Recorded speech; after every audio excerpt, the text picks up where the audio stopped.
Yo, what is good, everybody? Welcome back to another episode of NBA to the Galaxy Podcast, presented to you by DSM Media. Do something major with your lives. And me and my guy Scott is back at it again. Talk about the NBA postseason, man. Give you guys a quick update. Unfortunately, last week wasn't able to link up and catch up with you guys. I had a lot going on, so our schedule didn't really intertwine with one another. But nonetheless, we're here. A new week, a lot of series about to wrap up. One just wrapped up last night. But before we dive into any playoff talks, things like that, how we feeling over there, Scotty? I'm feeling good, brother. You hit the nail on the head. It didn't line up last week. It happens. It's NBA playoffs. There's a lot going on in the nighttime, so it takes a lot of time away from us as far as availability. But nonetheless, we're back this week. I'm happy to be here with you, brother. Hope you are doing well. I know you're in school, got some final exams coming up. You got the job going full stride right now. So just hang in there, bro, and we'll get the content in where we can. Of course, keep the viewers entertained. But NBA playoffs is doing that itself so far, right? We've had some entertaining series. We had D-Rab chiming in already in the chat. Appreciate you showing up from the top, my man D-Rab. He's got his Lakers up 3-1 on the Houston Rockets right now. I think we both are fairly surprised about that series and maybe the way it's played out with KD, but we'll get into that. But how are you feeling on this fine Tuesday, my brother? Hey, man, feeling good. Like you said, man, school about to come to an end, take my exams today, so ready to knock that out.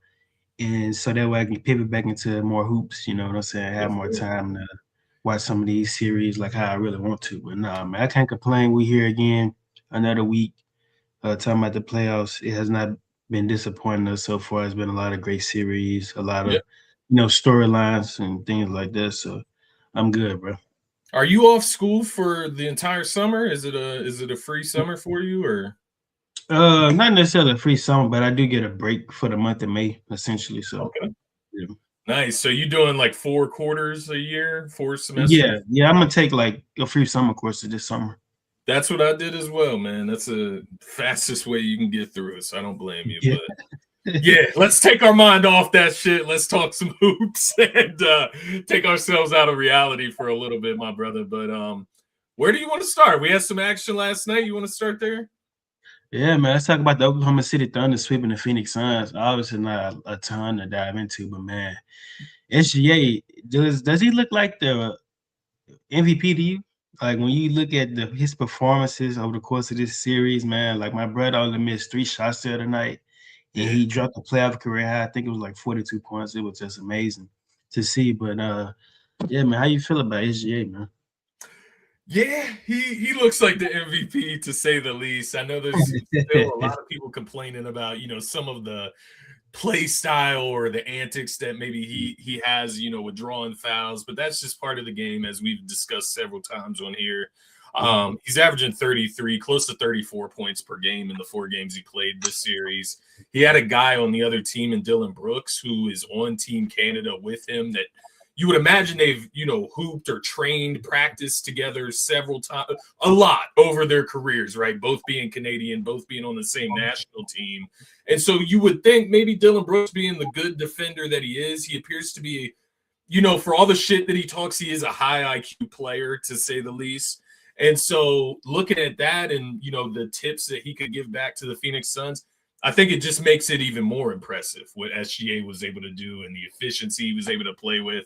You had Dylan Brooks even attempted to get into SGA's head, which I didn't expect Dylan Brooks to take it that far, right, with SGA.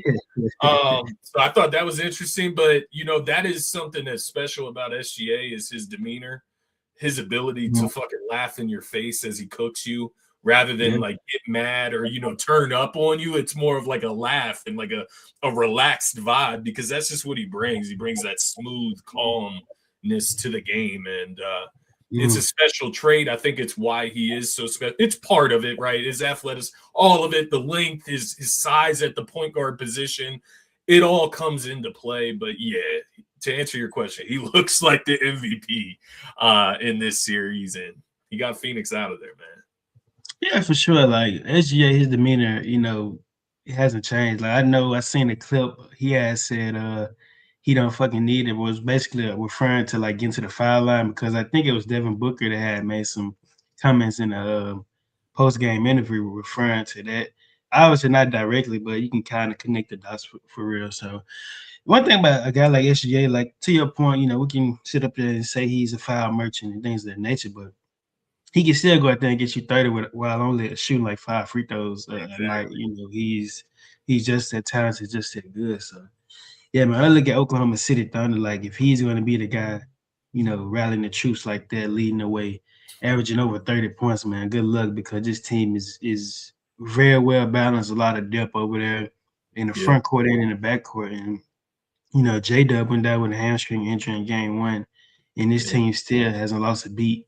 So that's all I got to say. Obviously, we know how great of a team OKC is. When you look at the Phoenix Suns side of things, interesting to see like which route they go in. Do they, look to continue to contend? I think that they do have something special there with Jalen Green, Brooks, and Book. Obviously you gotta like retool the roster around those three, but it's interesting to see which route they go. But nonetheless, shout out to Oklahoma City Thunder for getting it done. Yeah, no, I think you hit the nail on the head there as well, man. They got 3 20-point per game scores in this series, and those 3 you mentioned, Brooks, Green, and Book. Looking at it now, do they move off of maybe Grayson Allen because they have a little bit of overlap there with him and Colin? They do, Colin Gillespie. And obviously Gillespie's the guy you move forward with there. He's a younger guy. Comment Malawak. Obviously, I'm a Duke guy, so that name rings a bell with me. He was a top 10 draft pick for them this past draft, and just didn't really play that much this season. Didn't get too much of an opportunity with Mark Williams there, so we'll see where they go with the center position as well. Because, like you said, you got your 3 guards or whatever you want, however you want to orchestrate those guys in a rotation. Got to build around those guys, and that's going to be defense, length, and floor spacing, right? So be interesting to see where the Suns go, but OKC gets the winner of the Lakers and Rockets, I believe. Yep, that's correct. So we'll see who they end up playing. But yeah, that's all I got on that series, bro. That was pretty straightforward. Yeah, for real. Hey, chat, clip this. Let's talk about Detroit and Orlando, man. Like Orlando is up 3-1. Is you surprised by that, man, or what have you seen that has stood out to you the most? If it's them going up 3-1 or just the Pistons not living up to the hype, I say. Yeah, no, it's funny, man. I believe we both picked the Pistons in this series. I did. I had a little bit of an inclination to pick Orlando. I just didn't go that route. I wanted to give respect to Detroit and what they did this season, and kind of give a little bit of disrespect to what Orlando did, which was play far below expectations this season. But now Orlando's starting to look like that team that we were predicting to start the season that would be a top 4 or 5 seed in the East and compete at the top of the ranks in the Eastern Conference. Franz is back. Desmond Bane is playing. Paolo's playing at a high level. And so all of a sudden things start to look like they're flowing. They got Anthony Black coming off the bench. Jalen Suggs is in. They're fully healthy. And I think that's why we're seeing this Orlando team play like this. I also think it's matchups, man. They got blessed by getting that first-round matchup with Detroit rather than a Boston, just because the shooting that Boston presents is ridiculous, right? Versus the Pistons, we talked about it all season heading into the postseason, their deficiencies. Cade is playing out of his mind right now. He's doing like all that he can. He's not shooting the ball great, but he is doing just about all that he can. Orlando's length, their matchups defensively, they just – when you really look at it, matchup for matchup, you would probably pick Orlando to win the series. Like, if you did it that way, it just wasn't playing out like that in the regular season. So I think that's why we stuck with the proof of the regular season rather than, maybe the talent perspective. That you look at Orlando, they just look more talented right now. I do want to throw something to you, man.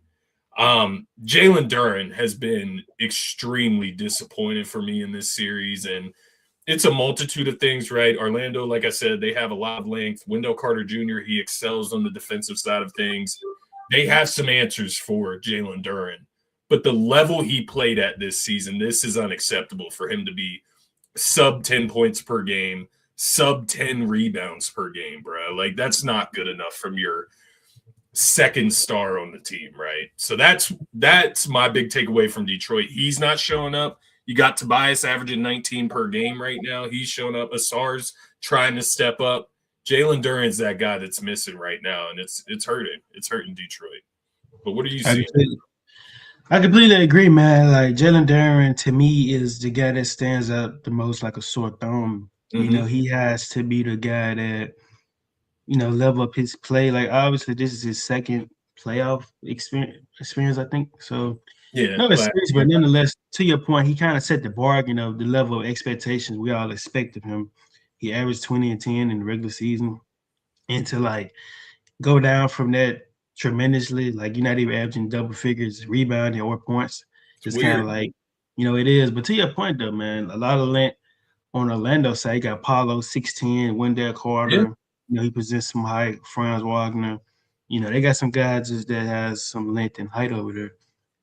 And Cade is only doing so much he can do.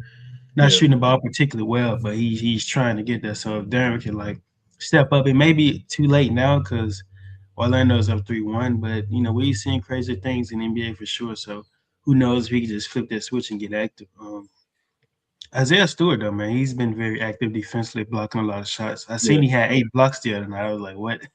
So, but even though, like, on Orlando side of things, Paulo not even shooting the ball particularly well, and they still, like, getting it done. So, I have been said that Orlando has to be the most disappointing team for my money in the NBA. But to your point, they starting to go out there and perform what we ultimately expected of them to start the year off. So, yeah, for them to be up 3-1 against the number 1 seed, it is a big deal. What I will say is this, and this is my final thoughts. Detroit, to me, the number 1 seed in the Eastern Conference. You got to give them their props. But truthfully, I didn't have them being like a high-level contender anyway because they still miss some pieces. When you look at the team like the Boston Celtics, the New York Knicks, the Detroit Pistons don't have like that bona fide secondary option. Somebody can go out there and get you 20 every given night. They don't have that. They're still lacking in guys that have postseason experience. And so they can go out there and get that type of, you know, experience in the offseason, sign guys, whatever the case may be. So I'm not shocked that Orlando is up 3-1, truthfully enough. When you look at the experience and the way the team is made up. So man, that's my thoughts on that. I do. I completely agree with you there, man. It's not surprising. Even though we did pick Detroit, it's not surprising that they're up the way they are. And we'll see where the Pistons go from here. They got a lot of younger guys that they could maybe package together, you know, 1 or 2, like 2 or 3 pieces together, maybe to get another legit star next to Cade Cunningham. But we'll see how the offseason goes. Got a long way to go. For sure. So let's pivot to Denver and Minnesota, my brother. Yes, sir. This is, for me, I think this has been the most interesting. Like when you look at like from a storyline perspective, Denver versus Minnesota. I mean, Jaden McDaniels, obviously he has that pure hate for Denver. You know, he's giving like the villain type of vibes for real. Yeah. And so, man, like it's 3-2. Minnesota had the opportunity to close it out the other night, and they didn't. So it due to like injury, Anthony Edwards was going to be out for the foreseeable future. Dante went down with an Achilles injury. So that's just unfortunate. But what have you seen that has caught your attention over the course of this series, man? Yeah, no doubt. I think the T-Wolves have been impressive to even have gone up 3-1 on the Denver Nuggets. Some things that have caught my eyes in this series, man. One thing that you just mentioned, Jaden McDaniels talking about Denver, and the thing that he specifically mentioned is that they can't guard. And, you know, I think that's something that I just really, really overlooked going into the postseason with Denver because I believe we both had them in, you know, like the top 5-ish of NBA contenders going into this postseason. But it is very true that most of their rotational players do not guard very well. Cam Johnson is not a good defender. Jamal Murray is not a good defender. Nikola Jokic is not a good defender. Aaron Gordon, I mean, when he's healthy, he's a good defender, but when Yeah, for he's sure. 75 or maybe even less than that percent healthy, he's not a good defender. Does Bruce Brown get enough PT? Christian Brown, he's athletic enough to be a decent defender, but who is their step up defender? Who's the guy that steps up to take the challenge on a night to night basis? And I don't think Tim Hardaway Jr. is stepping up in that regard either. So, I think I look at Denver Nuggets, and while I have a ton of respect for, Jokic and what he can do, Jamal Murray and his playoff prowess, the way he's able to perform and elevate in the postseason, I don't see them going very far. I think there's a chance that they could come back in this series and beat the T-Wolves because Ant Edwards is out injured right now. And they did lose Dante DiVincenzo on top of that as well. So it's not just it's not just one superstar. You lose a superstar and a key role player that could potentially step up in the superstar's absence. So I think that detrimentally hurts the T-Wolves in that regard. But I don't have very high expectations for this Denver Nuggets team moving forward. Just the way they were unable to guard the Minnesota T-Wolves on a night-to-night basis, especially when Ant and company was in there.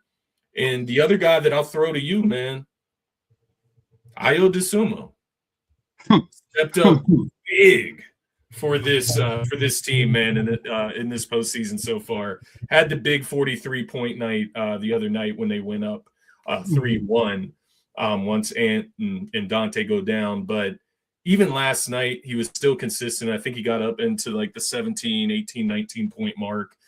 He's got some real talent. That's a nice piece that they picked up there. But I don't know that the T-Wolves will be able to hold on, man. Yeah, I agree. I don't think that they be able to hold on. I think Denver's just too good to go down like that, especially considering the fact without Anthony Edwards and without Dante, those are two huge pieces not there anymore. Maybe Julius Randle and Naz Reid, those guys can step it up, but I ultimately don't see it. But yeah, maybe. They just need one game, right? So all it has to be is Julius Randle get hot for one game and maybe one other guy. Maybe it's Terrence Shannon Jr., right? Stepping in for Ant Edwards. Maybe he gets hot and Ayo gets hot. They can steal one more game. I'm not saying that. It's just, like you said, the talent Denver has. They should be able to pull through somehow. Yeah, because even like Denver's, they had Sion James. I don't know his name. He had like 20-some points last night. He's the guy that's been stepping up for like Aaron Gordon at the fourth spot when he's not been able when he hasn't been able to play. So yeah, that's there. But to your point though, you mentioned about Denver defense. I do agree. They do have a ton of guys that can't necessarily defend. But to be fair though, they is missing one of their best young defenders in Peyton Watson. That's very fair. Peyton Watson and Aaron Gordon are obviously their two best defenders on the wing. They get active for sure. So to be fair, they are missing those guys ultimately. So yeah, but back to Minnesota, I have to give Rudy Gobert a ton of credit too. Like he's really been defending and making it hard for the Joker to kind of do his thing on him. So I have to commend him on that because it's not an easy task. And we all know in previous years that Jokic has been getting the best of Jokic. I mean, that Jokic has been getting the best of Rudy when it comes down to being matched up, specifically in the postseason. So have to give him a ton of credit. To your point, Ayo, man, huge pickup at the deadline, picking up a guy like that who's, honestly, his performances has been going under the radar because he's been kind of doing this when he was in Chicago, but none of us has been, watching it and keeping up with it. So yeah, shout out to Minnesota for going out there and getting a guy like that because he has been rising to the occasion in great fashion. He's been going out there, getting it done, stepping up, next man up, next mentality. So yeah, shout out to him. But it's definitely possible for Minnesota just to get one more game, but I think that Denver can pull this off seriously. Yeah. Like when you consider no Anthony Edwards, that's going to be huge down the stretch because Julius Randle, he has his moments for sure, but I don't have that much level of faith in him for real. So yeah. I feel it. No, I feel it. If Denver the next game that Minnesota can win, it's in Minnesota. It's game 6. They just played game 5 in Denver last night. Yeah. Game 6 Wednesday night, or maybe it's Thursday. I'm not sure just yet, but that's the game Minnesota will have to win if they're going to win this series. If it goes back to Denver, they're not obviously, but I don't see them winning in Denver again.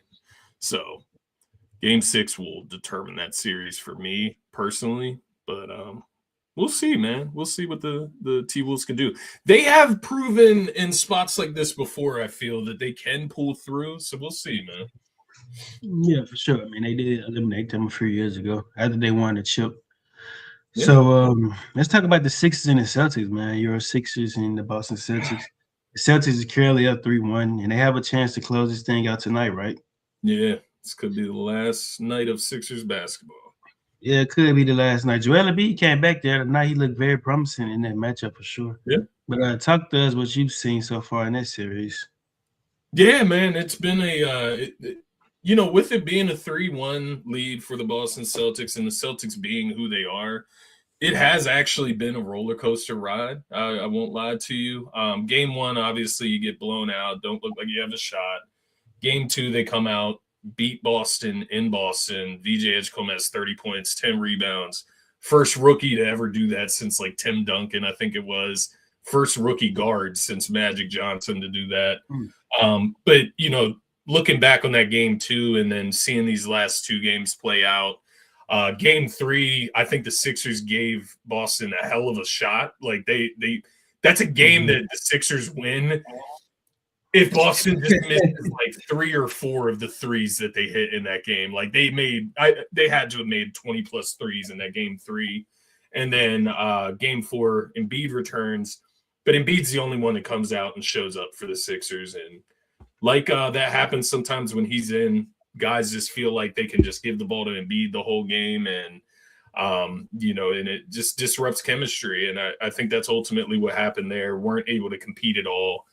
And now it's 3-1. But, leaving that game 2, man, the reason I say it's a roller coaster is because, I was looking at at game 3 with big eyes. Like, if we can win game 3 at home, go up 2-1, imagine the pressure that could have flipped on Boston. And I just think, not only did they lose, but they lost in tight fashion. I think the Sixers played really well in game 3, and it still wasn't good enough. And I think that was partly demoralizing as well, is that we could play probably our A-plus game and still lose to this Boston Celtics team because they are that good and they are that deep.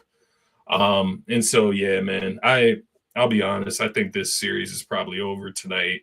Boston, they're going to they're going to want to get this finished in Boston. And after game 4, we'll see, man, because they did the same thing game 1 and then came out game 2, but they just didn't look like they had much life left in that game 4, that blowout. It looked like Embiid was trying to carry and there was nobody else trying to carry with him. And so I don't have much hope going forward. And it just makes me so eerie moving forward with Paul George and Embiid and their older age, the contracts that they have. I'm just not sure what the Sixers can do there. Nick Nurse on the hot seat. So I personally, if it ends tonight, I think Nick Nurse should go. I think Daryl Morey should go. Elton Brand should go.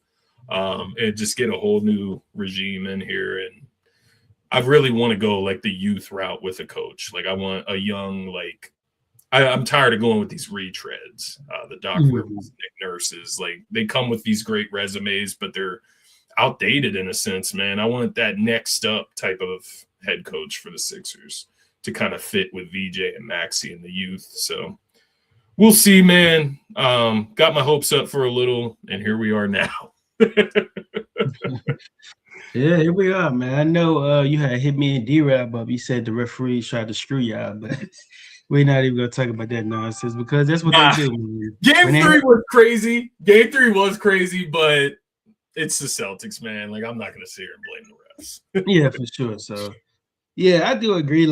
Obviously, we know Game 7 is the most important words in all of postseason, a Game 7, but Game 3s are important, very important. To your point, you kind of shift the whole trajectory of a playoff series. Essentially, if you guys would have, win that game, go up 2-1, that would have been huge. There would have been more pressure on Boston to kind of respond because there's no guarantee that you're going to come back being down 3-1. Although Boston is a team that's more than capable of doing it because they've done it in recent years. So. Yeah, man, it's interesting to see if you guys get put out tonight, which direction you guys pivot to, So yeah. No, But and the other thing I'll throw in there, man, just regarding Boston, they've gone with like this 10-man rotation. I mean, if they're gonna hit threes the way they're hitting threes, and I'm not just talking about like Tatum and Jaylen Brown, right?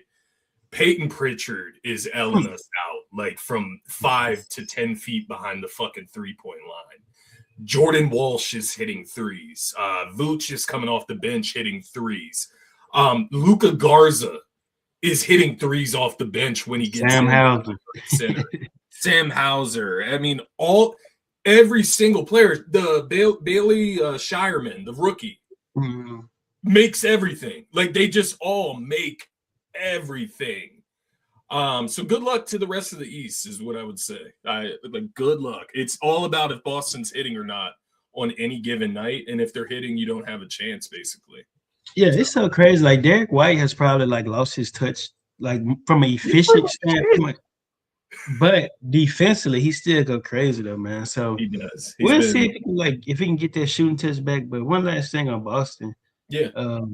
Peyton Pritchard, man, you talk about a guy. Like anytime I watch a Celtics game, I don't know how he gets so open. Like maybe it's because so much attention be on Jaylen Brown and Tatum, but that guy stays open. I'd be like, how can you lose sight of him? But an underrated pickup at the deadline though, Nikola Vucevic, because having that stretch big does wonder for your offense. You know, obviously they got Cater down there. He's more of a traditional big lob threat. And so have somebody like Vucevic to stretch the floor for you and just open up the paint for you to get downhill. So yeah, it's interesting to see like what the Celtics do in the second round for sure. But yeah, moving on though, man, staying in the Eastern Conference, the Hawks and the Knicks. This is a series that has been fairly good, I must say. The New York Knicks is up 3-2 right now. And yeah, man, when you look at the Atlanta Hawks side of things, I love what I've been seeing. Like you see the emerge of Kuminga, right? Seeing him and Jalen Johnson being able to coexist alongside one another. You've seen CJ McCollum. A lot of people are calling him the villain, you know, in New York now. So yeah, he's been doing this thing. He's Trae Young. Yeah. Kongu been very good. Nikhil Alexander Walker hasn't really had that game, but defensively he's been relatively good. We all know that was his calling card in Minnesota. New York side of things, OG man has been going crazy, bro. Like very, very crazy, hitting a lot of difficult shots left to right. He's been their best player. Carl Towns had a triple-double the other night. That was very good. So, man, just talk to me what you've seen so far in the 5 games, the Hawks versus the Knicks.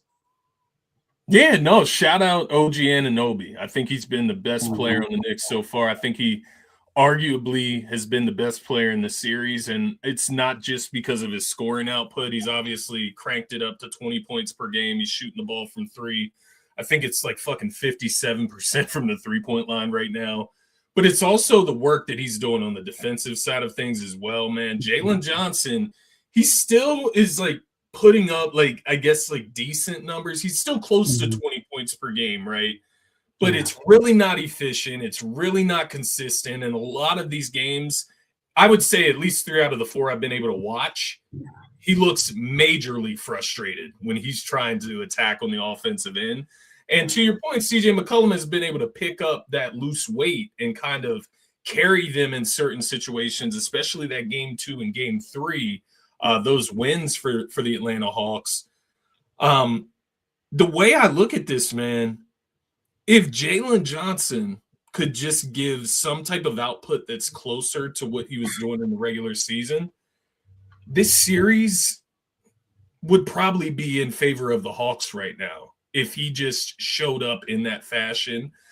So as I look throughout the rest of this series, I'm looking at Jalen Johnson. He's been the guy for this team, right? He's been the all-star all season. You have CJ McCollum showing up. You have Jonathan Kuminga showing up. You got to be that number 1. And all you have to do is do it for maybe 1 or 2 games out of the 3 that are left in this series, which I think he's capable of. But once again, he just has not played up to standard. I think, for me, I've followed him closely throughout this play. I've been betting on him a lot personally, and I've been losing a lot on Jalen Johnson. That's why I know that he has not been playing up to par throughout the postseason so far. So that's who I'm looking at in this series. But that game 4 win for the Knicks, that was huge. That was a shifter for me. Yeah, for sure. My apologies. I said 3-2. I meant 2-2. Yeah, Tonight, yeah, it's tied. So, yeah, great point about Jalen Johnson for real. But I also think Nikhil Alexander Walker, the reigning most improved player, can he get back in that scoring mode? You know, in the regular season, he averaged like 20 or 21 points per game. Right now, he's only averaging 14.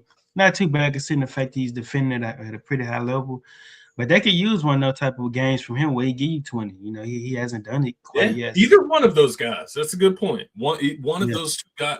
Maybe it's one for each of the two games they still need to win in this series, right? So I'm with you. Shout out to CJ for kind of carrying that love, but we'll see like how this is a important game 5 tonight. You know, it can determine the direction of this series for sure. So absolutely. Yeah, man, that's that. But let's talk about the Portland Trailblazers and the San Antonio Spurs, my God. When we talk about, I know Wemby was out, was it one game? I think game 2, something like that. He was out for one game. You know, he had a concussion protocol and whatnot. So, but nonetheless, he came back.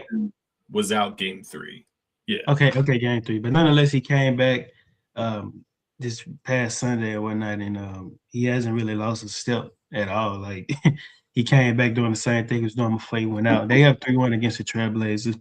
I have no doubt that they're going to close this series out tonight, but I have to give the Trailblazers some credit too. I love what I've been seeing from guys like Scoot Henderson. He's been, you know, showing us that he can be something in this league for sure. Yeah. But what have you seen so far in this matchup, man? Yeah, no, I think everything you said, Wemby playing pretty much out of his mind when he does play. Obviously had the concussion knock him out in game 2 and then had to sit out in game 3 as well. Stephon Castle, Dylan Harper, those two guys are able to step up for this team. De'Aaron Fox, let me not forget him. He stepped up in this last one for them down the stretch. He was untouchable this past fourth quarter. I think it was Sunday night that they played. Sunday. De'Aaron Fox was just going in the fourth quarter. They went into halftime down 15 and ended up winning the game by 15 plus. First team in the NBA playoff history to do so. So I think it just speaks to kind of the mentality, the presence that this San Antonio Spurs team can operate with. The fact that you can just turn it on like that at a halftime speaks to the coach, Mitch Johnson, and it speaks to the leadership on that team, man. And they look like they have quite a few leaders. You got Keldon Johnson coming off the bench, you know, bringing the intensity, bringing that leadership off the bench. You got vets like Harrison Barnes. You've got vets like De'Aaron Fox that can lead the way with their play. You've got Stephon Castle that just has that dog in him, right? So they got a lot of different pieces that are moving full steam right now. And I'm with you. I think that little situation at the end with Castle and Denny, I think that is going to excel this series a little bit. And I do. I think the Spurs are going to get them out of there tonight. They're going to make sure of it. But yeah, give some credit to the Trailblazers. Spurs have been like this all season. They're one of the top teams in the NBA. They're one of the top contenders in the NBA. And so, yes, give the Trailblazers some credit here. And Scoot Henderson, he had a horrible game for it. I think he went with the 0. But the rest of the series and down the stretch of the regular season, he has been awesome. Yeah. To your point, I was a guy that was kind of out on him after being such a top draft pick for Portland. He's obviously showed he's got some game, and he's going to be a player in the NBA, like you said. So. Yeah, for sure. San Antonio really hit on the head drafting Dylan Harper, I must say. He had like 29 the other night. Him and Stephon Castle went crazy. You know, and I was starting to get worried. I was starting to get worried a little bit about De'Aaron Fox. I was like, man, if Dylan Harper and Stephon Castle is like doing this, when is he going to like show up? But he proved me wrong last game, man. He had that signature playoff game that was desperately needed to kind of like prove the naysayers wrong. Like, hey, you know, I'm still him. I'm just letting the young guys get their shit out right now. So that's pretty fair. But nonetheless, San Antonio should definitely get this done tonight, and look ahead to play. Who would they play? Oh, Denver or Minnesota. Yeah, Denver or Minnesota. Yeah, that's it on that note. So let's shift gears back over to the East, man. Toronto and Cleveland.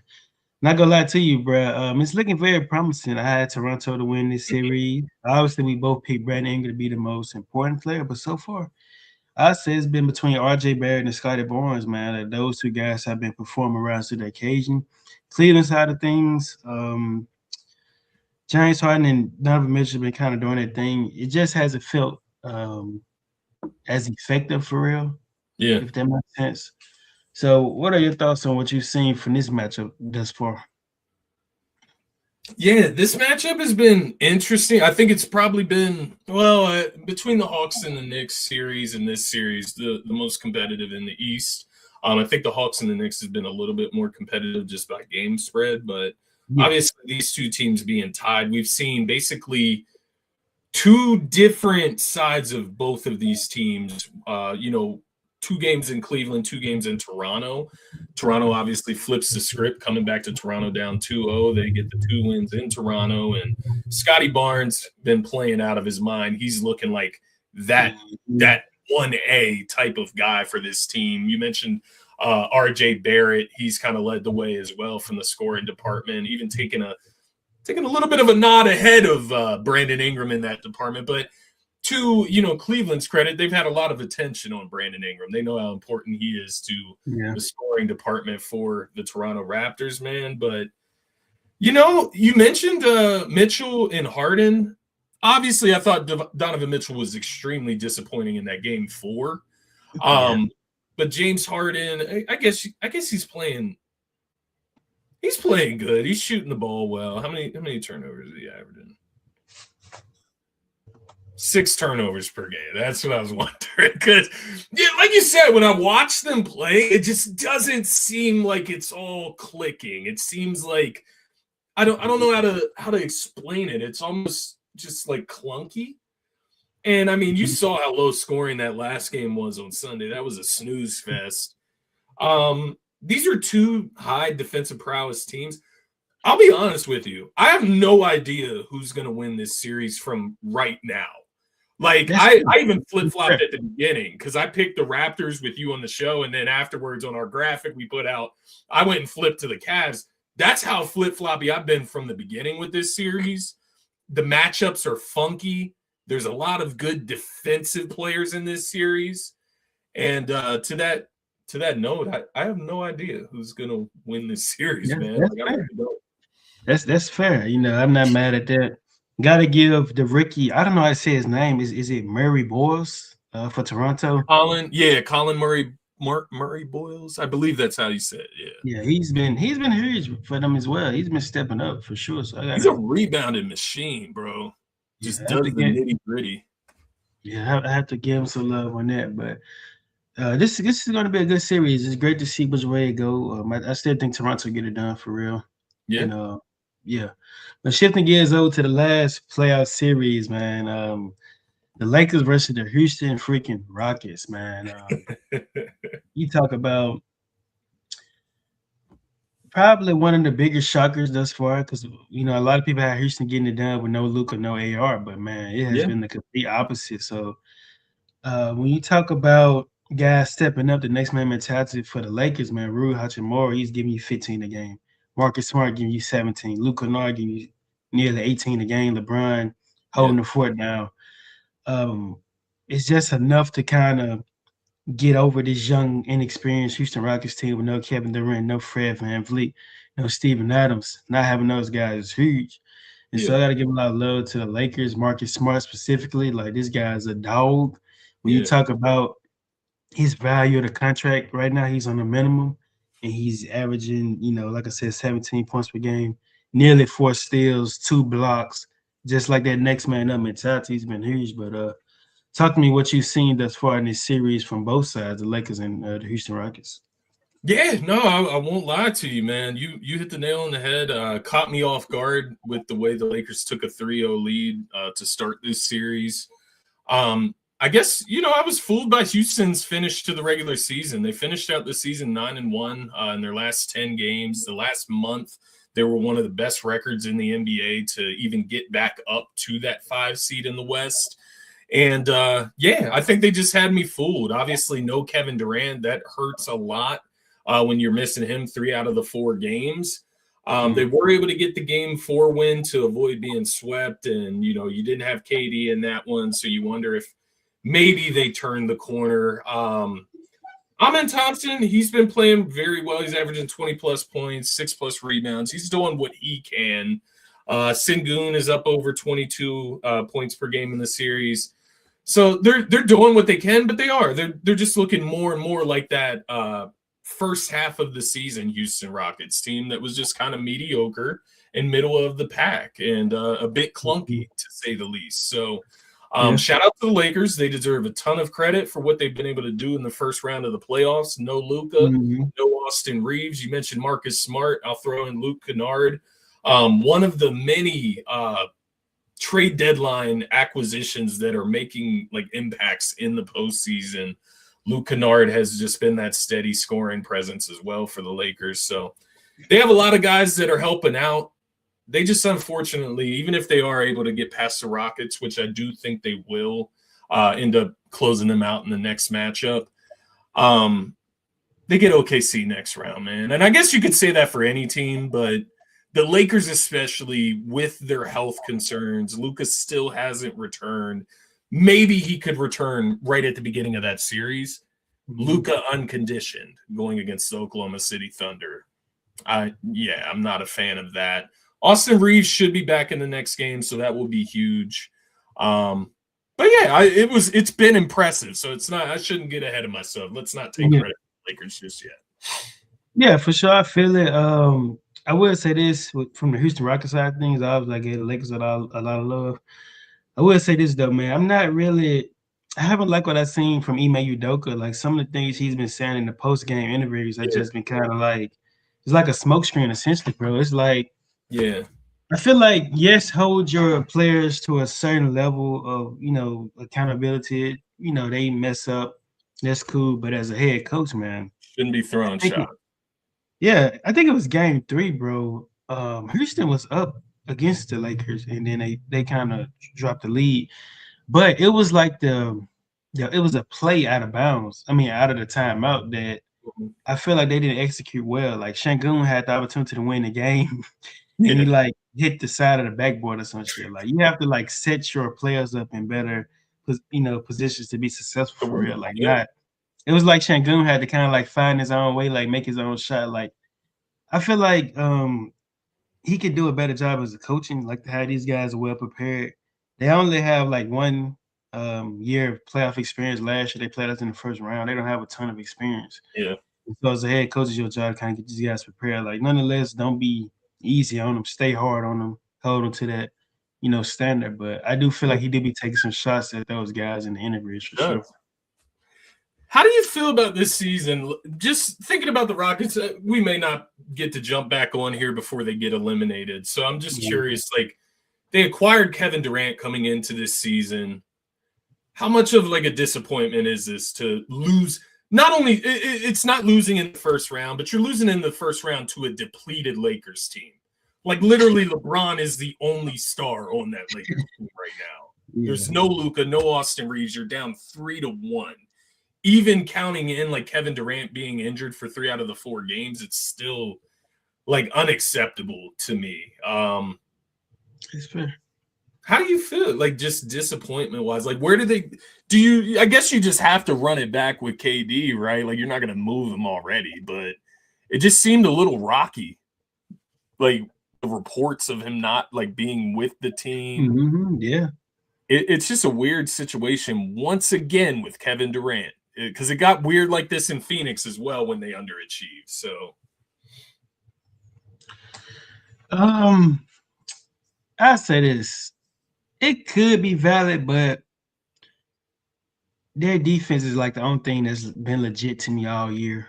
I think having a guy like Fred VanVleet hurts. Just having that championship pedigree, a true PG. Amen has done a phenomenal job stepping up in his placement. Even Reed Shepard, I must say. But having a guy like him not on your team definitely hurts. Like, not saying that it would just make your team ultimately better, but essentially it would. Yeah. And so it could be considered a disappointment, though. Like, you're losing to a depleted Lakers team, to your point, but I wouldn't look too much into it. And if you're Kevin Durant, like, you can't just leave after, like, one year.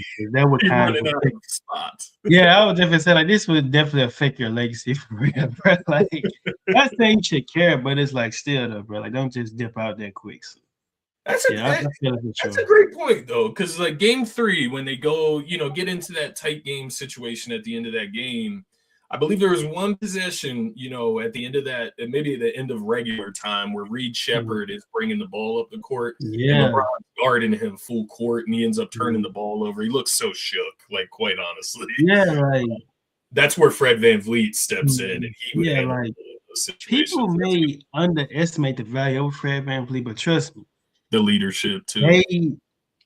Fred VanVleet won a chip against us, and he was huge in that Toronto versus Golden State series years ago. Even last year, bro, like we was up 3-0, I think, and Fred VanVleet was the only reason that they came back. Like he was just going nuts. And then he actually got injured, right, against Shaw? Oh no, he got injured in the off season. I think it was like a workout or something like that. But yeah, but he's important for sure. So. Yeah, no, that's a great point, though. That's a great point. You can't forget about Fred VanVleet. We'll see, man. We'll see what they're able to do if they're able to come back. Any chance the Rockets can come back in this series? I don't see it realistically because even if KD was to come back, I don't even think he's in that type of rhythm for real to have that type of impact. Like he's Kevin Durant, unless we all know he can do. But the Lakers have been rolling, man, for real. So. You think is there any chance? I might be getting ahead of myself, man, because I'm a LeBron hater. But let me just check the stats: 10 points, 8 turnovers in that last game against the Rockets in that loss. Had 8 turnovers in the game 3 as well. So I do just wonder if maybe Houston can wear LeBron down and then maybe make everybody else. But if everybody else is playing like they've been playing, like you said, Lakers should be able to take care of business. Yeah, for sure. It's interesting to see it, man. Detroit season ends tonight. If the Rockets season ends tonight, that's so crazy. Well, I think they play tomorrow, but still. Yeah, I'm getting ahead of myself. Yeah, tomorrow. Sixers season ends tonight for sure. Sixers, my bad. The Sixers and the Trailblazers season. Yeah. Exactly. Can I ask you one more question before we get out of here, brother? Anything that's surprised you, or what has surprised you the most about this postseason so far? What has surprised me the most this postseason thus far? If anything. When we consider like all the series that has been played. I would probably have to get it to I'm gonna get it to the Lakers. Okay. Yeah. I like that. I think that they've been the most surprising team because we all had Houston beating them. So no, that's very fair. That's very fair. And like we said at the beginning of the show, it's like that Detroit series catches your eye. Yeah, but it's not that surprising when you really think about it. It's really not. It's really not because they still missing a lot of pieces over there to be like legitimate title contenders. If we being honest. Yeah. I think for me, bro, I think it's probably the Denver Nuggets. And the struggles that they've had. It's not that I didn't expect that series to be great and competitive. It's just the struggles that they've had and the way the T-Wolves had gone about it to start that series. The Jaden McDaniels, like blatant disrespect to them, and they're not even able to answer the call. That surprised me, man. That surprised me with their championship pedigree that they weren't able to step up more. And now maybe they get to advance, with Ant being out. That's kind of just a mulligan. But, yeah, I think that's the most surprising to me. Been great play. It's fair. I say it's with Denver, though. They haven't been healthy all year, like literally. Like, guys been in and out of the rotation all year long. They haven't just had the chance to build that chemistry. I do like the makeup of the team, though. Like, they have some pieces over there that can, get things done. I do too. I do too. And, they could surprise us if they do make it to the second round. They could surprise us and turn it on. That's not out of the question. So, I think it's a good point. Yeah, but as we get up out of here, man, make sure anybody that tapped in, if you're new, subscribe to the YouTube channel, NBA to the Galaxy Pod. Follow us on TikTok at NBA to the Galaxy Pod. We post content on there as well. Instagram, same tag at to the Galaxy Pod. X, we stream on our platform, post videos. So Yeah, we appreciate anybody that tapped in. And the postseason is on the way. The second round will officially be tipping off soon for sure. Yes, So sir. make sure you guys be tapped in with that. And we'll try to see you guys maybe at the end of this week, next week for sure. But nonetheless, turn on notifications on so you won't miss it. With that being said, we out. Peace. Peace, everybody. Enjoy that NBA slate. It'll be over soon. Before we know it. Peace. That is a fact.